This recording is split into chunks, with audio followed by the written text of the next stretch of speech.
समस्त नमस्कार। एक बड़ अपडेट आसी जाइए जहाँकि रहा ओपीएससी एडवोकेट जनरल एएसओ रो एग्जामिनेशन रो एडमिट कार्ड एडमिशन लेटर आसी जाइए जमीती कि नोटिस आपको रास्ता हम जो शेड्यूल को लेकिन प्रोग्राम को लेकिन तो तार फाइनाली आसी जाइए। आप देखिए नोटिस प्रथम गोटे पर आसी जाए जो आप डाउनलोड एडमिशन सर्टिफिकेट जो आप क्लिक करेंगे आपन को पीपीएसएन नंबर देवाक पड़ो जमीक देखा ये आपणकर एग्जामिनेशन कौटा सेटा को आसो तापर पीपीएसएन नंबर और डेट ऑफ बर्थ मारे आप डायरेक्ट आप एडमिशन लेटर पाइबे। आदि किसी भी भूल आपण मैंने देखुं निहाती आपण मैंने कंप्लेन करेंगे।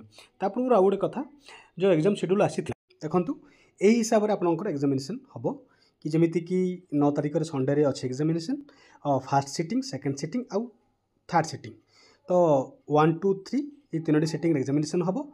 जनरल अवेयरनेस पेपर 1 हूँ 9 टारू 10:30 माने घंटे अधे एग्जामिनेशन से भाई second shift test of reasoning and mental ability और मैथमेटिक्स पेपर 2 10टा अधेरू गोटे आउ थर्ड सिटिंग रे पेपर 3 लैंग्वेज इंग्लिश और ओडिया हम।